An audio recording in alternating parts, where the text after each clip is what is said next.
por su gran trayectoria profesional que ha querido estar presente en nuestro 13º Congreso en un día tan significativo, como es el Día Internacional contra la Corrupción. Hablaremos sobre cómo combatir la corrupción en democracia desde el punto de vista judicial y de la importante labor que desarrolla como presidente de la Fundación Internacional FIPGAR. Será el secretario general de la UIM, don Federico Castillo Blanco, catedrático de Derecho Administrativo de la Universidad de Granada, y a quien todos ustedes ya conocen y ha visto en todos nuestros eventos, quien va a entrevistar a este gran invitado. Gracias, señor Castillo. Toma la palabra y lo dejo en el siguiente evento. Adelante. Gracias, buen día con todas y con todos. Buen día, señor Garzón. Sin duda es un placer tenerlo con nosotros en este 13º Congreso Iberoamericano de Municipalistas, que entre otros temas aborda la integridad, y pensamos que sin duda en esta materia usted es un referente. Como saben todos nuestros asistentes, el señor Garzón tiene una larga trayectoria de compromiso con los derechos humanos, con la justicia universal. Ha defendido casos famosos como el de Wikileaks o el de Assange. Es asesor de distintos organismos internacionales. Tiene una larga trayectoria de compromiso, ¿no? Ahora, yo quisiera empezar esta entrevista, señor Garzón, haciendo una pequeña reflexión, ¿no? Porque tengo la impresión de que usted, a lo largo de su trayectoria profesional, que es sin duda rica, es muy interesante, al menos se ha adentrado en terrenos pantanosos en más de una ocasión, ¿no? Y eso ha tenido consecuencias, y en algunos casos graves desde el punto de vista profesional. Y yo me pregunto, cuando uno hace ese esfuerzo, cuando uno tiene ese compromiso, cuando con mayor o menor acierto hace las cosas y tiene esas consecuencias, ¿merece la pena el haber luchado así y haber también sufrido en ese sentido las consecuencias? ¿Merece la pena luchar por el buen gobierno? ¿Esto es rentable? Buenos días. Un placer poder estar con todos ustedes. Realmente sí, no creo que haya mayor objetivo en la vida que la defensa de los derechos humanos. Nadie puede pensar que esto sea un camino sencillo, con muchas vidas cegadas por esa defensa. En México, en Latinoamérica, en el mundo entero, acreditan lo que estoy diciendo.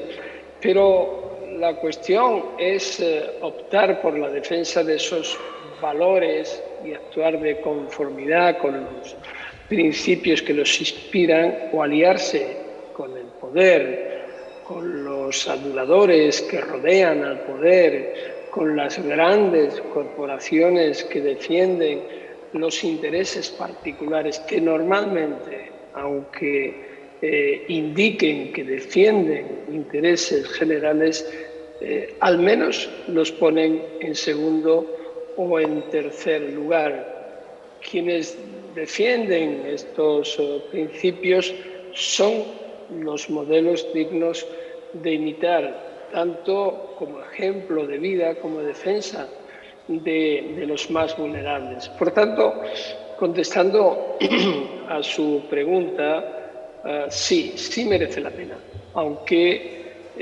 pagues un alto precio. Bueno, de alguna manera mi caso es paradigmático, ¿no? Por defender esos valores, por luchar contra la impunidad, por perseguir los crímenes de una dictadura como la dictadura franquista, que hasta el día de la fecha en España es impune, para vergüenza de todos los que somos españoles y para el mundo entero, y por luchar contra la corrupción dentro del mundo político o dentro del mundo económico, se paga un alto precio. Yo lo pagué hasta el punto de que perdí mi profesión de juez.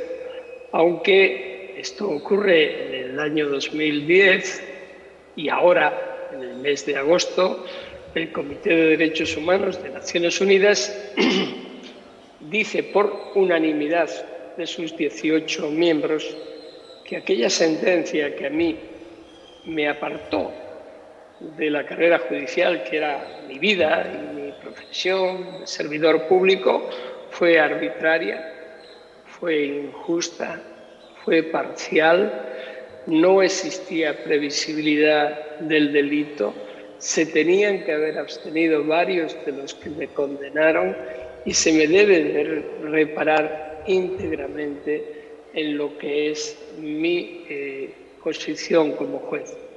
11 años después, pero bienvenida sea, ha merecido la pena, porque al final del día cada uno tiene que hacer cuenta de lo que ha hecho y en mi caso duermo muy tranquilo. Es verdad que duermo poco, no más de 3 horas, pero por otras razones.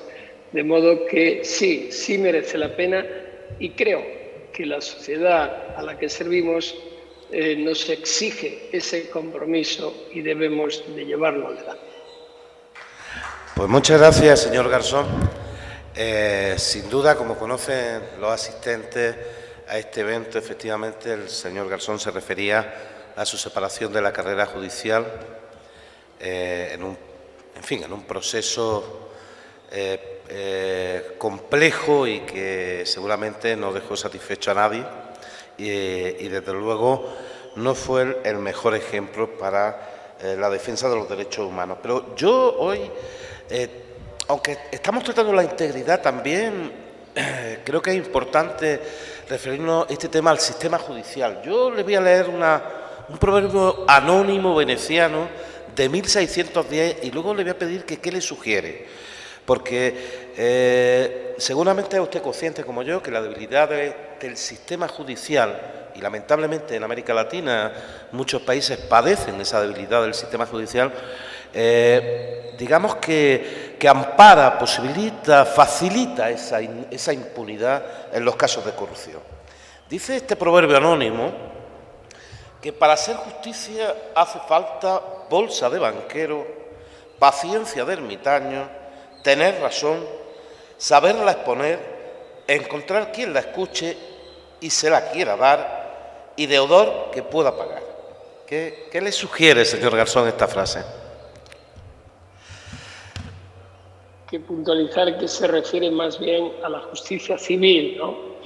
Por si te condenan a la indemnización o visto que se expresa este anónimo en el siglo XVII, era ejemplificador de esa justicia vicaria del Señor, del Poderoso, y que escenificaba un tipo de justicia que en algunos lugares todavía sigue existiendo. Y que esto sea así no es tanto culpa de los sistemas jurídicos, que normalmente, mal que bien, tienen todos una serie de garantías establecidas constitucionalmente. Cada país, salvo aquellos que sean una dictadura cruel, se reconocen, se ratifican las convenciones de derechos humanos, por tanto el derecho penal internacional, el derecho internacional de los derechos humanos forman parte del acervo de cada país, no debería de existir problema. Entonces la pregunta es, ¿dónde está el problema? Porque a pesar de eso decimos que ese acerto del siglo XVII todavía se parece en gran medida a que la justicia no es igual para todos, sino que hay un tipo de justicia para quien tiene el poder y otro tipo de justicia para los vulnerables, que más que exigir justicia, que es el derecho, la piden, la suplican y normalmente no se le da. El problema está en los jueces. El problema está en quienes imparten justicia. El problema está en quienes no asumen su rol de servidores públicos, del servicio público de la justicia, que confunden el poder judicial con ser administradores de ese poder. Confunden la titularidad El pueblo es el titular del derecho, de la justicia. Los jueces son administradores, son servidores públicos y, desgraciadamente, hay veces que son más complacientes con el poder, sea este del tipo que sea, más acomodaticios, y no hacen defensa irrestricta de quienes son verdaderos titulares, y que hacerlo normalmente te puede enfrentar precisamente a ese poder en el que quien lo ostenta se encuentra cómodo. La administración de justicia nunca puede ser cómoda para un juez, para un fiscal, para un procurador. Es siempre incómoda, porque defender los derechos de quienes están siendo violentados en el ejercicio de los mismos nunca puede ser pacífico. Por tanto, los jueces tienen una gran responsabilidad, y quienes ejercen el poder judicial o de otro orden también tienen esa responsabilidad, y debemos de exigírsela como ciudadanos. Y eso significa también que la ciudadanía tiene la obligación de exigir ese cumplimiento. Hay veces que es bastante difícil, pero es la única forma de hacer que se cumpla ese aserto de justicia igual para todos, y que no sigamos pensando en ese anónimo veneciano del siglo XVII como la regla general. Muchas gracias, señor Garzón. Fíjese que estamos en un congreso donde estamos, de alguna forma, analizando el papel de los municipios tras la pandemia, los retos que va a tener que enfrentar. El primer día hablábamos de recuperación económica estricto sensu. El día de ayer lo dedicamos a los temas de innovación como elemento pulsor y tractor de las políticas de desarrollo, pero hoy lo estamos dedicando a la integridad. Yo quería preguntarle, ¿piensa usted que las políticas de buen gobierno, de integridad, ayudan al desarrollo económico? Sin lugar a dudas, sin lugar a dudas. Es mucho más favorable para una construcción sólida de una sociedad democrática cumplir la ley, movernos en el marco en el que las normas reguladoras se establecen, que violentarlas. Al final del día, quienes quebrantan la ley, quienes se aprovechan de esas normas por la fuerza del poder corporativo, económico o político, quebrantan la confianza de los ciudadanos y rompen esa especie de contrato indeleble entre sociedad y poder, entre quienes son administrados y los administradores. Es, sin lugar a dudas, un mecanismo ultraliberal el que se impone o se pretende mantener por una postura conservadora, derechista, que blanquea el ejercicio del poder y que no asume, insisto, cuál es el papel del servidor público, que desarrollan políticas destructivas del futuro que nos aguarda, que niegan, incluso en estos tiempos de pandemia, la propia existencia de la pandemia, con el terrible daño que eso ha supuesto y está suponiendo para tantas y tantas personas. Yo desde aquí sé que quienes están ahí están sensibilizados, pero no puedo dejar pasar la ocasión para decir que en esta pandemia que nos afecta a todos, y a unos más que a otros, miles y miles de personas han perdido la vida, otros hemos estado afectados por la contaminación de esa pandemia, de forma grave incluso, como fue mi caso y como el de tantos otros. Por tanto, no podemos desentendernos, no podemos decir que esto no va con nosotros. Tenemos una responsabilidad, una corresponsabilidad con los demás ciudadanos. No podemos dejar en manos de quien tienen ese poder económico. Lo estamos viendo. con las propias corporaciones farmacéuticas, con los problemas que se imponen para la liberalización de las patentes. ¿Por qué no se hace? Si se puede hacer, si se están atendiendo a tantos y tantos millones de personas, ¿cuál es el interés económico, torticero, tremendo que hay detrás? Que después de que aparece una variante nueva del virus, la Omicron, hay una caída de las bolsas generalizadas, y cuando ya se dice que ya se tiene la posibilidad de la tercera dosis de una determinada vacuna, suben las acciones como espuma. No, aquí hay que tener cuidado, hay que ser mesurado, hay que velar realmente por los derechos humanos, y tenemos la obligación de denunciar, de profundizar. No nos podemos quedar solamente en la superficie, y evidentemente para mí el buen gobierno, el desarrollo, la integridad en el desarrollo económico tiene que ir transversalizado por los derechos humanos, por el respeto a los estándares internacionales. Los derechos humanos deben de formar parte de la cadena de producción de las empresas. Es un elemento más fundamental de responsabilidad, de corresponsabilidad social.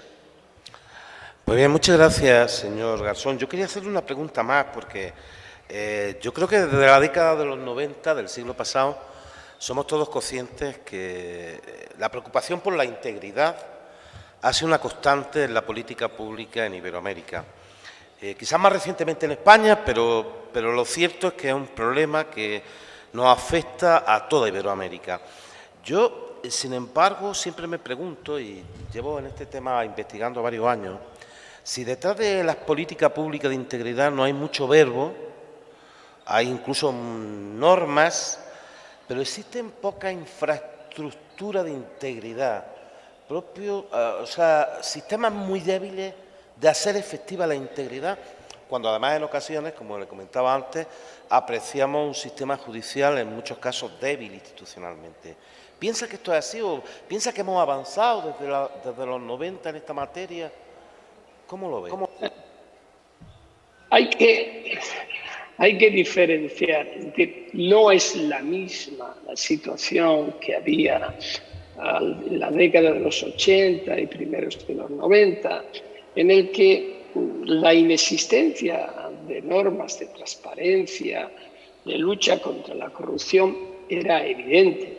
Quienes ya peinamos canas y tenemos una edad que nos lleva a haber trabajado en aquellas décadas, conocemos bien cómo era aquella situación y cómo casi teníamos, en mi caso de la justicia, casi teníamos que inventar el derecho para poder aplicarlo a las guías y acciones de la criminalidad, que iban mucho más delante que nosotros pudiéramos avanzar.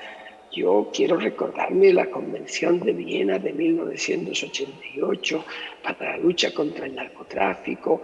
Empezaba todo el tema de blanqueo de dinero, de activos, que era absolutamente nuevo, pero no teníamos mecanismos de aplicarla. Teníamos que casi tomar una proactividad que iba más allá de las normas escritas y que nos hacía interpretar con base, por ejemplo, al principio de jurisdicción universal, la aplicación conjunta del derecho internacional y del derecho nacional. O recuerdo que en 1994 y 96 reunirnos los jueces y fiscales europeos y decir, basta ya. Tenemos que establecer mecanismos eficientes para la lucha contra la corrupción. Exigimos este postulado y ese alto que hicimos con varias reuniones y lanzamos el mensaje de que esto no puede ser así y además lo pusimos en práctica, determinó avances importantes. Pero ¿qué ha ocurrido? Lo que ha ocurrido es que a partir de aquella época ha habido muchas normas Ha habido la Convención contra la Tortura de Mérida, por ejemplo. Ha habido las nuevas convenciones sobre prevención y blanqueo de dinero, las nuevas protecciones incluso dentro de la Unión Europea, del sistema interamericano de derechos humanos y de normas de transparencia. Es decir, casi podríamos afirmar que ha habido una inflación de normas de transparencia y de protección frente a la corrupción. ¿Y por qué digo inflación? Porque falta un elemento fundamental y es la voluntad de aplicar esas normas, de aterrizarlas en casos concretos. Lo peor que puede haber es que exista la normativa y que no se acuda a ella y que no se ponga en marcha la aplicación de la misma. Esas normas que yo llamo normas de estantería, es decir, que se aprueban, se colocan en un libro, en un legajo, en una estantería y nos olvidamos de ella. Eso es lo peor. Yo recuerdo que en España, al final de los años 70, al principio de los 80, había una ley general penitenciaria que fue, sin lugar a dudas, la más progresista del mundo en ese momento y se convirtió en la más retrógrada. ¿Y saben por qué? Porque no se aplicó. Pasaron muchos años y no se aplicaron, por tanto, la frustración es mayor. Es verdad que hemos avanzado, es verdad que esa voluntad ahora ya no tiene excusas para no desarrollar la aplicación de esas normas. Por eso vuelvo otra vez a la responsabilidad de los operadores judiciales, a la corresponsabilidad de los ciudadanos que tiene que exigir el cumplimiento de las mismas. No hay excusas ni para unos ni para otros. Y luego está todo el desarrollo de protección de quienes se atreven a colaborar, a denunciar, la protección de los alertadores o en su término inglés whistleblower. Es evidente, hay que protegerlos. A lo largo de mi actividad profesional es evidente y tenemos la experiencia de los jueces italianos y de muchos otros. Es decir, al final, el combate a la corrupción se puede emplear muchas normas científicas, pero al núcleo de la organización solo se llega entrando en ese núcleo a través de quienes están. Y ahí necesitamos normas de protección. Y eso es lo que en muchos casos no se ha hecho. Ahora, afortunadamente, en Europa, en la Unión Europea, tenemos ya una directiva que protegerá a los alertadores y que se está transponiendo a las normativas de los diferentes estados. Eso es bueno. Pero ahora se exige la aplicación de la misma y, sobre todo, la constancia. Termino diciendo que muchas veces al colaborador, al alertador, a quien se juega la vida por denunciar como buen ciudadano, o a veces incluso con algún interés, también hay que aprovecharlo, se le toma en cuenta al principio del proceso y se le abandona después. Y tienen que ajustar cuentas. Las organizaciones criminales son muy pacientes y quienes son servidores públicos, quienes son policías, quienes trabajan en todo esto, saben perfectamente que si las instituciones, si el Estado te abandona, al final te toman la justicia por su mano y te ajustan la cuenta. Por tanto, esa existencia de normas tiene que ser completada y tiene que ser aplicada de forma constante, permanente y sostenible. Y esa es la exigencia que tenemos que llevar adelante. Pues sí, gracias. Me alegro muchísimo que haya acabado hablándonos de la directiva de los que tocan el silbato, ¿no? Esa directiva de la Unión Europea que efectivamente está en proceso de transposición en el caso español. Ya ha cumplido el plazo, de todas maneras, señor Garzón, cumplió o va a cumplir en estos días de diciembre y todavía no lo lograron. Lo han hecho algunas comunidades autónomas, como es el caso de Andalucía, que aprobó una ley antifraude y de protección del denunciante en junio, lo ha hecho Aragón, lo han hecho otras comunidades autónomas, pero yo quería preguntarle finalmente, porque ya ha subrayado usted el papel tan importante que desempeñan los alertadores, los denunciantes, en la lucha por la integridad y contra la corrupción, por otro instrumento que está surgiendo con una fuerza importante, que son la agencia antifraude, tomando un poco también el modelo italiano. Lo que pasa es que el modelo italiano es un modelo nacional.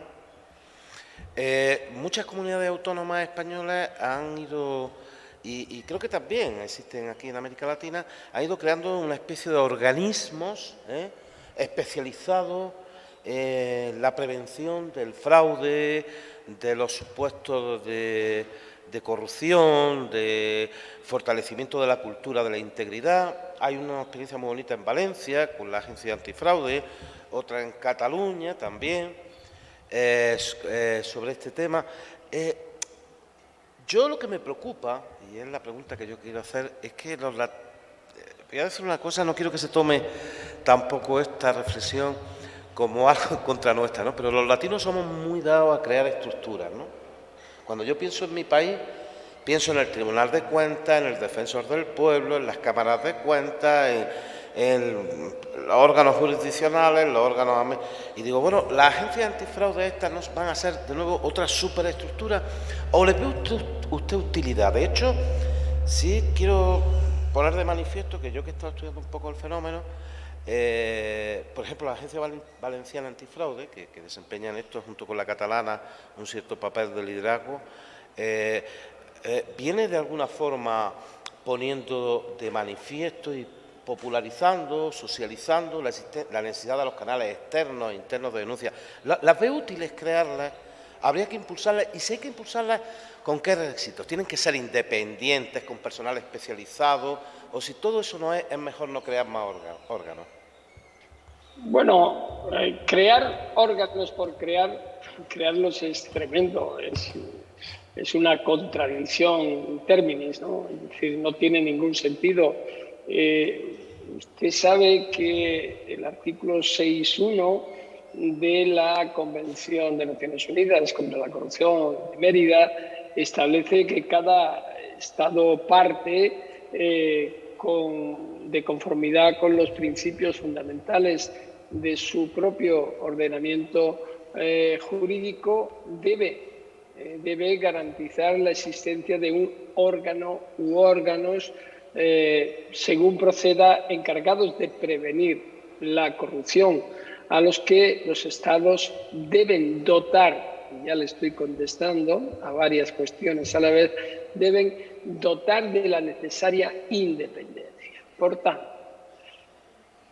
independencia, por supuesto, pero la independencia cuesta dinero y el dinero tiene que ser transparente, mucho más en una agencia antifraude. Por tanto, debe de haber la dotación económica suficiente para que esos organismos funcionen, que estén ausentes cualquier control por parte de los organismos o personas fiscalizadas y que puedan actuar no asumiendo roles o papeles que no le corresponden. Usted ha citado el caso de Valencia. Lo conozco muy bien, porque soy miembro del Consejo Asesor de la Agencia Antifraude de Valencia, a cuyo frente está Joan Linares, un gran hombre, una persona totalmente convencida y entregada por la transparencia y de esta lucha contra la corrupción. Pero lo que ocurre es que creo que se echa sobre las espaldas de este tipo de organismos, que son organismos administrativos, responsabilidades que no le corresponden y que la propia Fiscalía Anticorrupción está declinando sobre la misma cuestiones que son propias de la Administración de Justicia. Entonces, debe de haber este tipo de mecanismos independientes que funcionen de alguna forma coordinada con la estructura general del Estado, porque la corrupción no se detiene en las fronteras de la Comunidad Valenciana. Y tenemos ejemplos bastante notables con el caso Gürtel, ¿no? Lo digo porque afecta a la Comunidad Valenciana in extenso, pero también a la de Madrid, también a la de Castilla-León, también a la de Murcia. Es decir, en definitiva, el poder de la corrupción, aunque sea o se pretenda localizado, es expansivo. Por tanto, cualquier mecanismo para combatir tiene que estar perfectamente engranado y perfectamente coordinado, sea en el ámbito jurídico penal, como es las fiscalías anticorrupción, sea en el ámbito de prevención, que es donde nos estaríamos moviendo cuando hablamos de agencias antifraude, y sea también en el ámbito de proactividad para proteger nuevamente a los alertadores. Esta es la idea que hemos trabajado en la Agencia Antifraude de Valencia y que yo mismo he promocionado en otros países latinoamericanos, porque creo que es necesario, porque el control de la corrupción y en favor de la transparencia empieza en las estructuras más básicas y debe de seguir elevando, porque de esa forma los espacios de impunidad y los espacios de actuación de quienes utilizan el sistema político en beneficio propio se achican. Si no se hace, esos espacios se convierten en mucho más amplios. Y nada mejor para la mafia, para las organizaciones criminales, que salvo excepciones no quieren tampoco la violencia por la violencia, sino la impunidad más rampante para generar los beneficios que al fin y a la postre es lo que les guía en el ejercicio de su acción criminal. Bien, señor, la verdad es que no me resisto. Yo tendría que callarme ya, no hacerle ninguna pregunta más, pero seguramente, aunque espero que no, pero no tendré oportunidad otra vez de hablar directamente con usted. Y no me resisto a hacerle una pregunta, porque es usted un jurista, pero un jurista con una gran especialización en el ámbito penal, que se ha dedicado a los temas de corrupción. Yo también soy jurista, por supuesto con menos fuste, pero bueno, me he dedicado a estos temas desde el punto de vista del derecho administrativo. Bueno, yo tengo la impresión de que había un desbordamiento del derecho penal en esta materia. Creo que la integridad, esta es mi opinión, le estoy diciendo mi opinión, no me resisto a comentársela, por supuesto tiene aspectos penales, por supuesto, y nosotros en España tenemos varios tipos penales, que no tenemos un tipo penal anticorrupción, tenemos varios tipos penales que penalizan esto. En otros países tienen tipos penales, digamos, íntegramente sobre anticorrupción, pero yo creo que hay un ámbito en el cual el derecho penal, ese principio de intervención mínima que debe de abordarlo, se sobrepasa. En España hoy en día se hace, pero creo que no solo en España, creo que esto sería aplicable en general a muchos países de América Latina, en un instrumento de acción política, la querella criminal por corrupción, de actividades que son simplemente, no digo que no tengan trascendencia, porque digo, ojo, creo que esta también es otra desviación, cuando un político dice, no, si esto es simplemente una irregularidad administrativa, no cumplir la ley es importante, sea administrativa o sea penal. Pero sí que se está penalizando mucha actuación que bueno, sobre todo a través del delito de prevaricación. No sé qué piensa sobre este aspecto. Y no hemos utilizado, le voy a dar un dato. Mire, el Tribunal de Cuentas español hace 8 meses analizó aproximadamente 3.000 ayuntamientos españoles. Detectó 1.600 casos donde se podían haber abierto procedimientos sancionadores contra responsables públicos, 1.600 casos, y denunciaba en su informe que no se había abierto ni uno solo. Claro, yo siempre pienso, digo, bueno, esto es como la ley de Gay-Lussac, ¿no?, de los gases, ¿no? O sea, si no le das salida en vía administrativa, se te va a vía penal. Y no sé qué piensa sobre este fenómeno. Bueno, yo creo que esa denuncia es importante, pero demuestra la impotencia de una estructura como la del Tribunal de Cuentas. No solamente se tiene que denunciar que se ha podido investigar, pero vuelvo al principio de esta entrevista, a continuación decir que no se ha hecho nada es absolutamente frustrante. porque ¿para qué sirve entonces esa estructura de control de cuentas de las instituciones de un Estado? Por tanto, si tú dictas una resolución, tienes que dar una salida y tienes que decir qué se debe de hacer. En el ámbito penal, sabemos, en el artículo 2 del Código Penal, hay muchos en la ley de enjuiciamiento criminal, es decir, cuando consideras que una cosa, aunque es típica y demás, y tiene una excesiva pena, tienes o puedes elegir a quien tiene la posibilidad de activar el mecanismo legislativo para decir, oiga, rebajen o regulen esto adecuadamente. El Tribunal de Cuentas tiene la obligación de decirlo. No me basta con que diga que 1.600 ayuntamientos incumplieron la ley, porque fíjese en qué lugar nos deja eso. ¿Qué hacemos entonces? Esto es como cuando las ejecuciones en la jurisdicción contencioso administrativa se hacen eternas. Yo recuerdo el acerto de un contencioso administrativista que decía que esta jurisdicción es aquella que funciona de forma discretamente ineficaz. Es decir, que si funcionara bien se producía una quiebra del Estado en un momento determinado. Evidentemente, insisto, el derecho es un instrumento para regular relaciones humanas, para proteger derechos. No es solo un instrumento de activismo político como muchas veces se utiliza. Debes de denunciar, debes de exponer cuáles son las falencias, debes de profundizar en las mismas, pero tienes que también ofrecer soluciones, porque yo no estoy con aquellos que dicen, bueno, esa no es mi labor. No. Tú no puedes decir que falla el ordenamiento jurídico y no decir por qué, y no decir cuál debería de ser la solución, porque ahí hay víctimas que sufren esas consecuencias.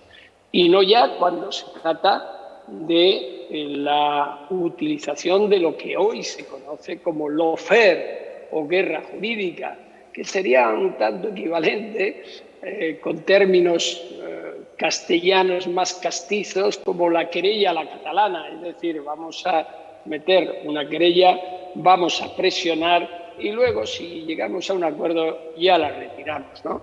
Y es muy peligroso porque estamos jugando con la vida de muchas personas. Cuando digo vida no es que se le vaya a quitar la vida, pero es que se le sustraen los medios de vida. Un procedimiento que se abra por una supuesta corrupción de una forma absolutamente alegre, temeraria, sin consistencia, puede llevar a la ruina a decenas, a centenas, a miles de personas y a la quiebra de esa empresa. ¿Y luego qué hacemos si se dice que no se acreditaron los hechos? Por tanto, hay una responsabilidad muy grande por parte de los jueces que se concentra en que no podemos ir a una interpretación extensiva y expansiva del derecho penal.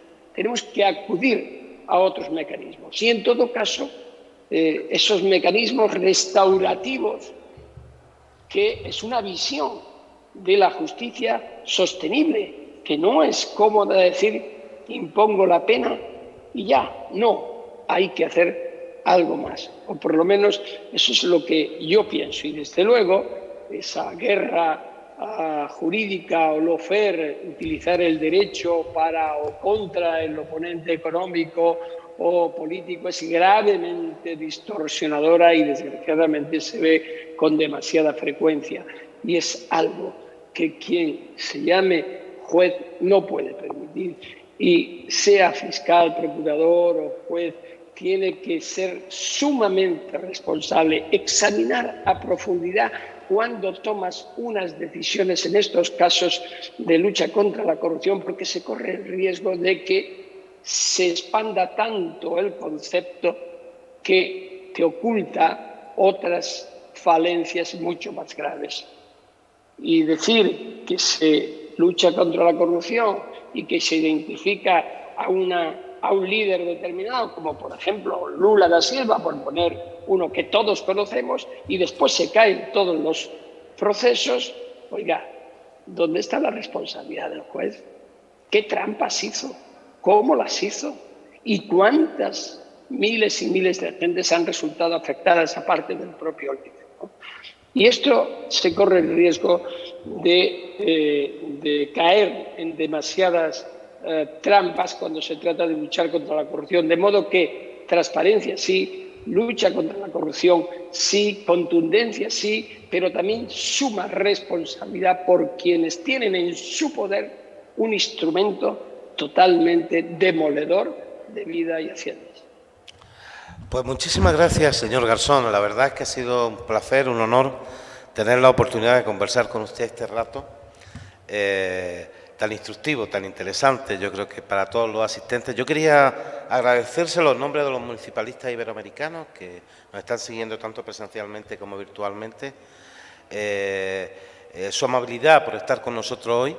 Y bueno, quería felicitarle también por ese compromiso en la promoción y la protección de los derechos humanos que viene realizando desde hace tantos años. Bueno, en esta casa, en Orizaba y en la Unión Iberoamericana de Municipalistas, tiene usted su casa para cuando quiera. Muchísimas gracias. Muchas gracias y sobre todo hoy es el día también mundial contra la corrupción, la prevención del genocidio, y mañana el Día Internacional de los Derechos Humanos. No podía ser mejor fecha para tener este conversatorio, que me hubiese gustado que fuera en presencia, pero la vida sigue y seguro que tendremos ocasión de encontrarnos. Yo no soy tan pesimista como usted. Recuerdo una anécdota con mi buen amigo, el Premio Nobel de Literatura, José Saramago, cuando discutíamos sobre el pesimismo y el optimismo. Y me decía él, yo soy un pesimista empedernido.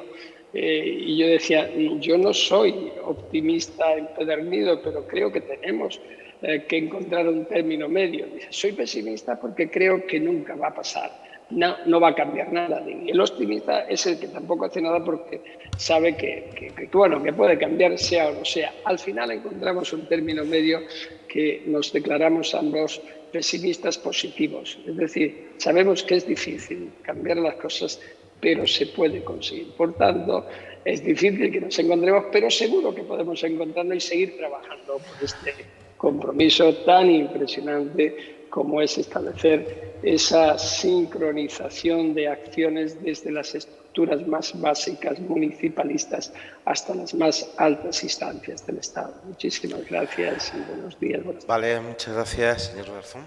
Bien, pues damos por finalizado. Os pediría un aplauso